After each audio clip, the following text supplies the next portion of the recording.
Quien no conoce su historia está condenado a repetirla.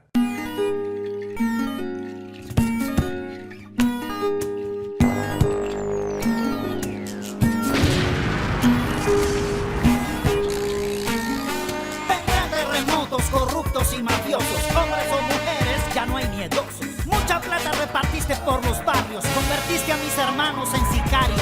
Se mata a la gente, pero no las mi almas. patria no cae, Tropieza o se resbala. pone de pie, se limpia la cara. Contar esta historia Mi patria no cae, una y mil veces. tropieza o resbala. No la borres de tu Se mente pone de pie, por nuestros se muertos limpia la cara. que cayeron vilmente. ¡Nunca más! Que no se borre de tu mente, en honor a nuestros muertos que cayeron vilmente.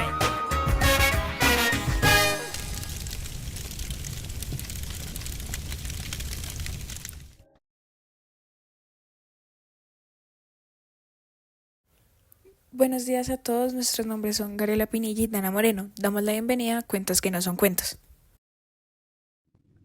En el podcast del día de hoy hablaremos del narcotráfico en Colombia, un tema bastante complejo por el daño que deja en el país. El inicio del narcotráfico fue en los años 60, cuando los campesinos buscaron otra fuente de dinero sembrando coca y marihuana y sacando la pasta concentrada, enviándola a Estados Unidos. Pasando por el canal de Panamá subía el precio de la droga. La mayoría de los laboratorios de esta droga están ubicados en selvas o lugares escondidos. El narcotráfico en Colombia es un fenómeno que afecta a la economía, la política y la seguridad nacional, ya que los grupos de narcotraficantes utilizan la violencia para realizar desplazamiento forzado de los campesinos, para utilizar sus tierras para la siembra de los cultivos ilícitos y la instalación de laboratorios para el procesamiento de las drogas. Daremos paso a la locutora Gabriela. En Colombia, durante las décadas de 1980 y 1990, el narcotráfico alcanzó niveles de poder y violencia sin precedentes. Los carteles de la droga se convirtieron en actores claves del conflicto armado y dejaron una profunda huella en la sociedad colombiana. Algunos de los carteles más notorios fueron el Cártel de Medellín, liderado por Pablo Escobar. Este cartel fue uno de los más poderosos y violentos de la historia. Su control sobre el tráfico de cocaína hacia Estados Unidos y Europa fue casi absoluto. La guerra declarada por Escobar contra el Estado colombiano y sus actos terrorísticos marcaron una época de gran violencia. Cartel de Cali, con una estructura más sofisticada y menos violenta que el Cartel de Medellín. El Cartel de Cali, liderado por los hermanos Rodríguez Orejuela, también dominaba el tráfico de la cocaína. Su capacidad para filtrar instituciones políticas y económicas les permitió operar con gran impunidad. Fue fuerte enemigo del Cartel de Medellín y tuvo un papel fundamental en la caída del mismo.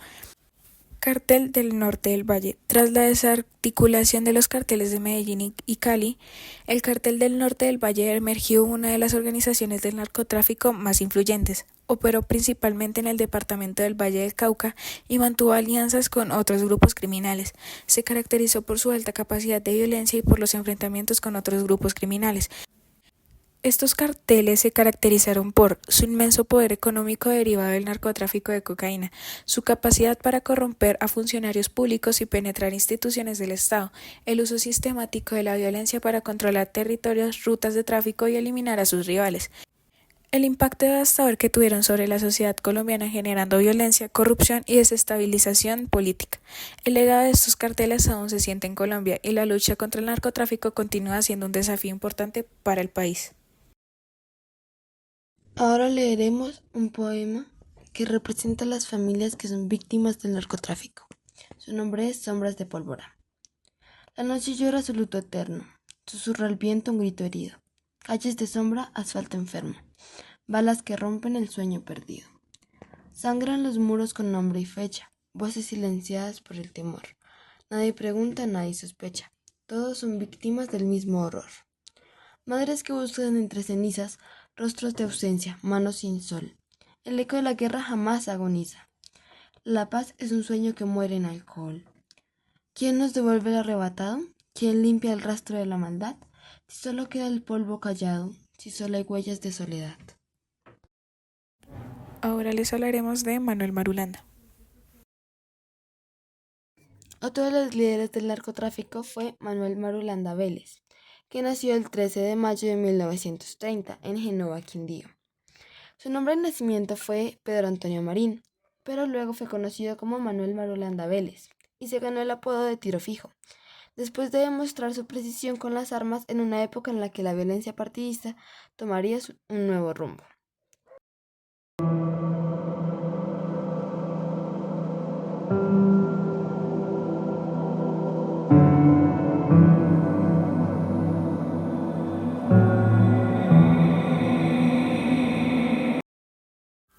Las rutas marítimas del narcotráfico se han utilizado históricamente para transportar coca o marihuana hacia mercados internacionales, específicamente a Estados Unidos o a Europa.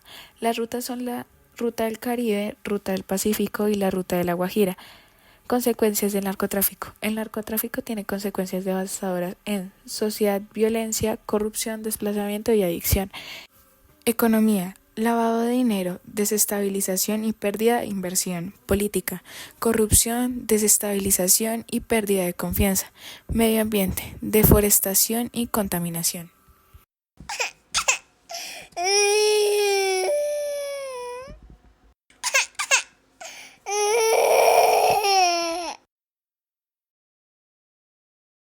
Nicolás Rodríguez Bautista, conocido ampliamente por su alias Gavino, representa una figura central en la historia contemporánea de Colombia, especialmente por su extenso liderazgo dentro del Ejército de Liberación Nacional, ELN. Su trayectoria abarca décadas de conflicto armado, participación en procesos de paz y una influencia que perdura incluso después de su retiro. Orígenes y ascenso en ELN.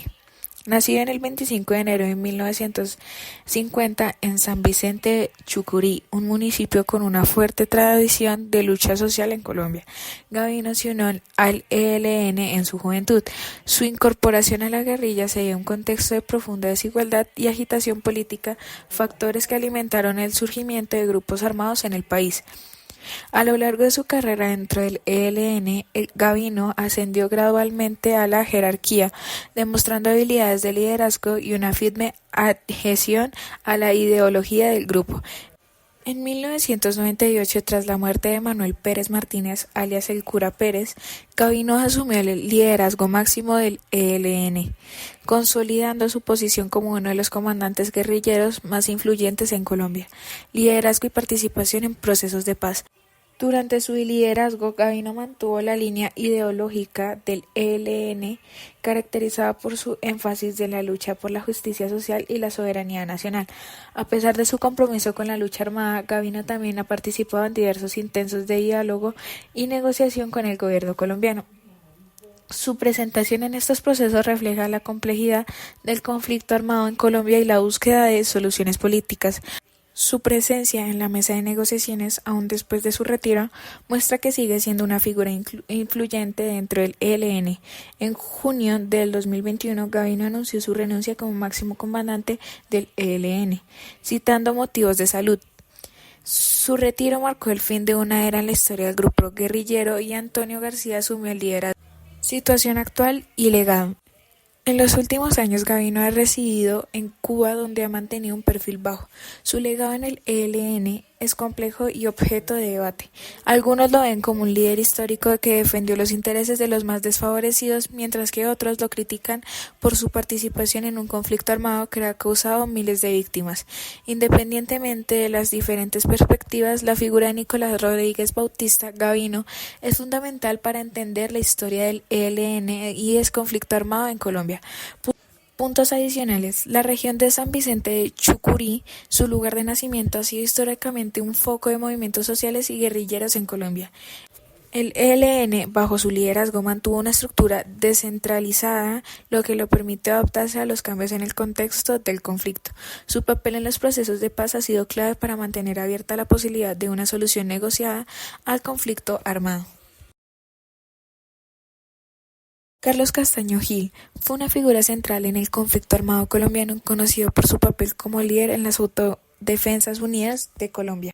Contexto y orígenes.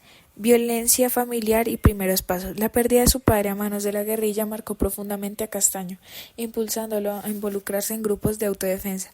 Su relación inicial con la con el cartel de Medellín, aunque breve, le proporcionó experiencia en el manejo de armas y la dinámica del crimen organizado. La región de Antioquia, donde creció, ha sido históricamente un escenario de conflictos agrarios y presencia de diversos actores armados. Formación de las autodefensas campesinas de Córdoba y Urabá.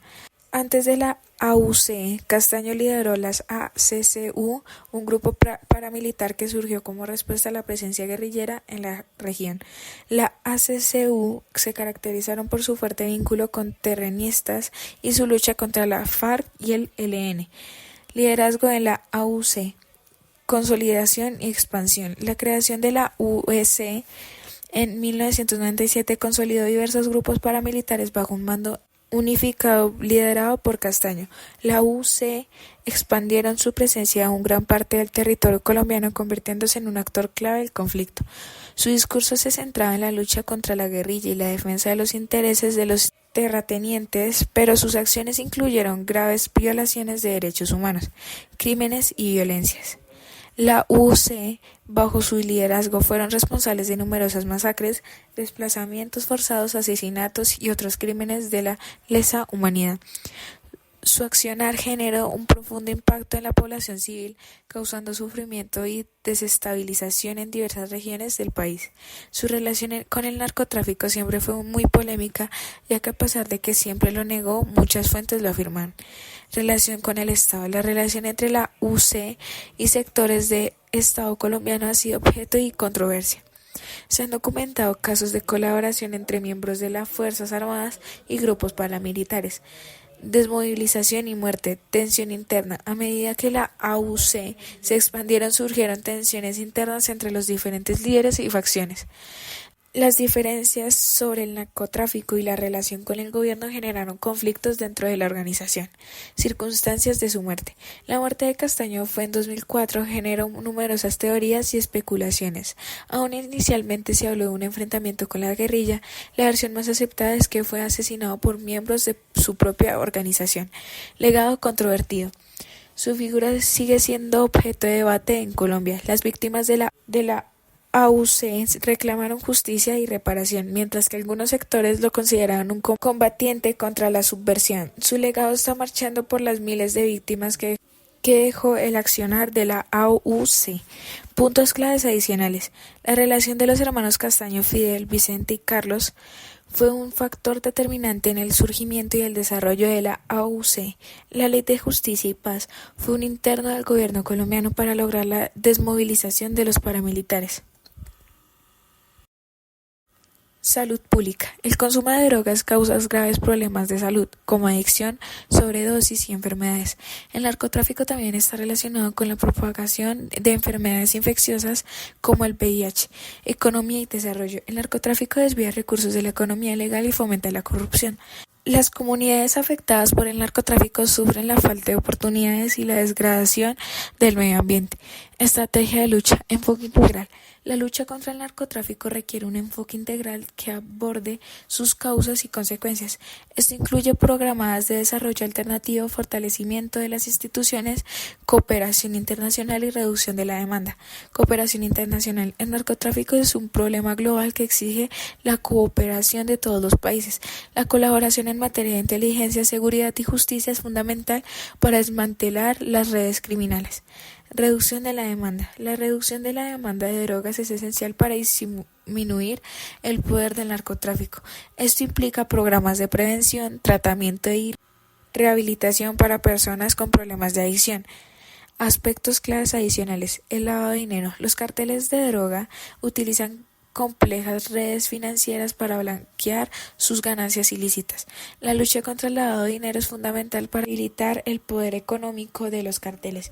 El papel de la tecnología. Los carteles de la droga utilizan la tecnología para comunicarse, coordinar sus operaciones y blanquear dinero. Las fuerzas de seguridad también utilizan la tecnología para combatir el narcotráfico. Estrategias de lucha. Plan Colombia. A finales de la década de 1990 se implementó el Plan Colombia, un programa de cooperación entre Colombia y Estados Unidos para combatir el narcotráfico y fortalecer las instituciones. El plan ha tenido resultados mixtos, logrando algunos avances en la reducción de cultivos ilícitos, para sin erradicar el problema.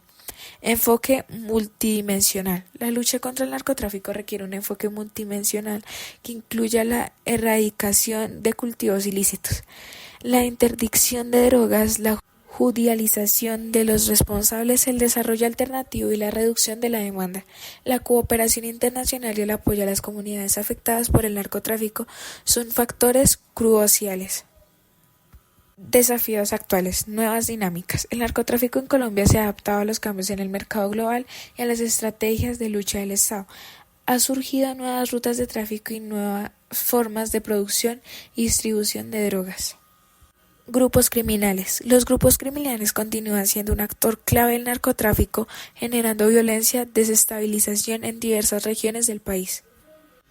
Cultivos ilícitos. A pesar de los esfuerzos, los cultivos ilícitos persisten y el problema del narcotráfico continúa siendo un desafío para el Estado colombiano.